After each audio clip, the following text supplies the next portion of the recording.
one day Henry wanted to rest, but Percy was talking to Bill and Ben, the tank engine twins. He was telling them about the time he had braved bad weather to help Thomas. And that's how I overcame my fear of taking a bath. Okay, that wasn't as epic as I was expecting it to be. Oh wow, Percy, who knew you were so brave? Well, as I said in Series 2 of the original show, water's nothing to an engine with determination.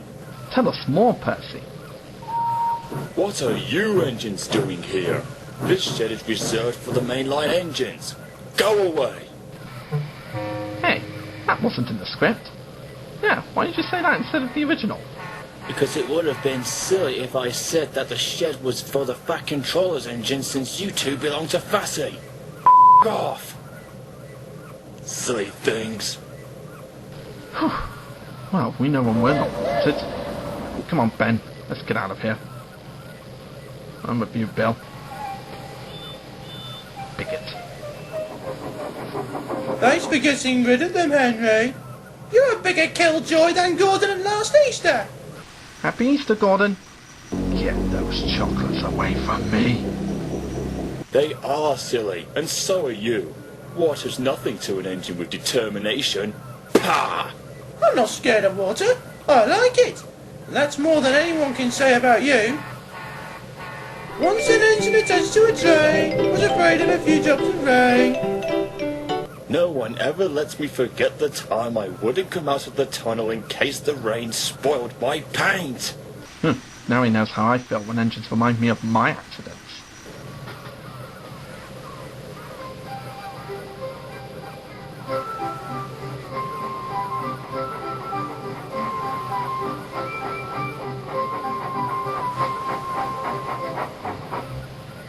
Thomas was looking at a board on the quay.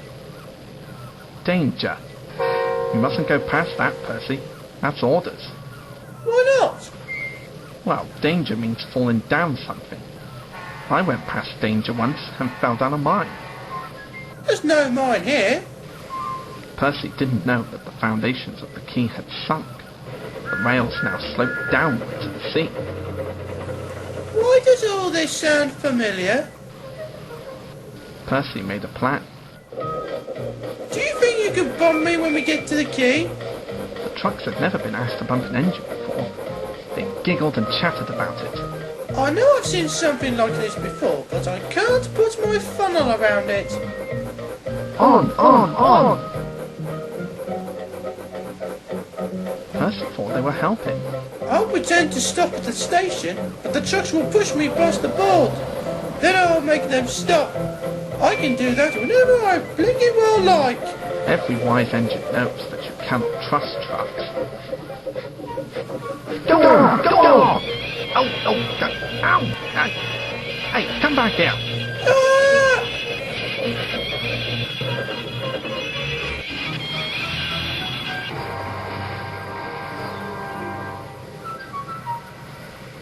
Percy was sunk. Oh, now I remember.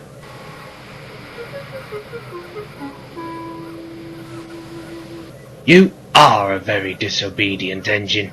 Percy knew that voice. Please get me out, sir. I'm really sorry. Stop fucking apologising, you sound like a fucking woman. Maybe that's because I used to be voiced by a woman.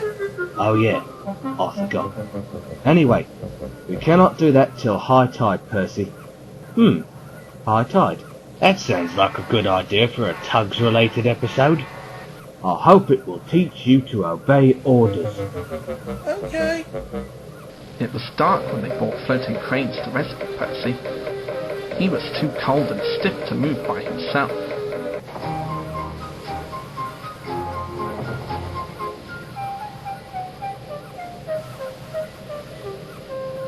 Next day, he was sent to the works on Henry's goods train.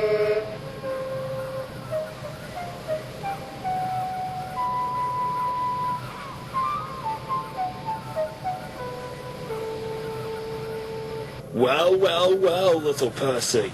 Did you like the water? Long story short, no. I am surprised. You need more determination, Percy. Water's nothing to an engine with determination, you know. Perhaps you will like it better next time. Percy is quite determined that there won't be a next time. While Percy was at the works being mended, Thomas and Rosie had to help out at the harbour for a while. But they didn't mind. They enjoyed pulling and pushing trucks full of cargo to and from the quay. But one morning the engines were exhausted. The harbour was busier than ever.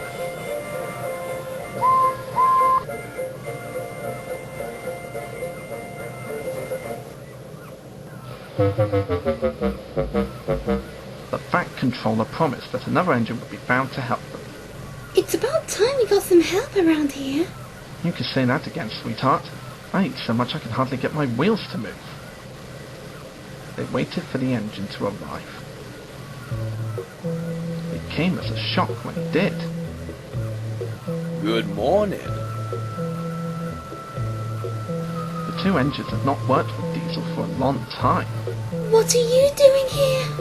Your worthy fat is Sir Tobermat sent me, my dear.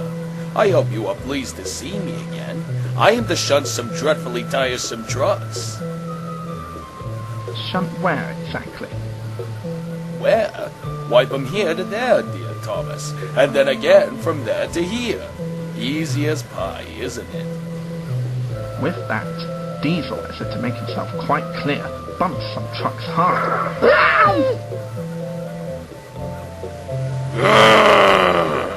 Thomas and Rosie were horrified. They did not trust Diesel at all. They refused to work and would not leave their shed. Ah, come to Daddy. Ha! Well, I'll deal with you later. What do you want?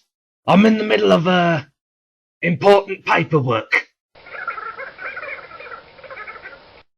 I see. So there's trouble in the harbour yard. I'll be there right away. Diesel was working loudly and alone. Cargo lay on the quay. Ships and passengers were delayed. Everyone was complaining about the Fat Controller's railway. Again. Thomas and Rosie were sulking in their shed. What's all this then? I've got an iced bun waiting at home. No! I mean, lots to do in my office. Well, we're on strike, sir. Yeah, we don't trust Diesel at all after what he did to me in Series 1. Then, in a quiet, hurt voice, she added, You said you got rid of him for good.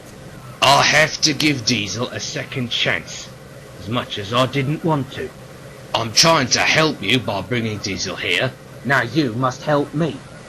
He was the only engine available. Thomas and Rosie went sadly back to work. Next morning, things were no better. Diesel's driver had not put his brakes on properly, and Diesel started to move. He went bump straight into Rosie. Rosie had an awful fright. Wake up there, Rosie. You have work to do. He didn't even say he was sorry to Rosie. Later, Rosie told Gordon all about Diesel. Ha! You're just a small engine, that's why he's rude to you. He wouldn't dare cause me any trouble. Diesel had been taken to a yard near the harbour station to work. As he was oiling about, Duck arrived with a train of empty trucks.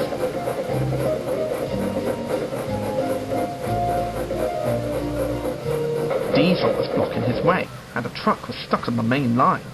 Let me through, Diesel. I'm too busy, Doug. You'll just have to wait. There's no time to wait. I must clear my trucks from the main line to let Gordon through. Who gives a toss about Gordon? He'll have to wait too. Oh, bloody hell! Duck's driver went to complain to the station master, but the signalman had already switched the points and set the signal to allow Gordon to speed through. His passengers were singing his praises, and he was making express time. I'm the greatest, just watch me fly by. He whistled long and loud as he approached the harbour station. Suddenly he saw a truck on the line ahead. Get out of my way! But the truck wouldn't move.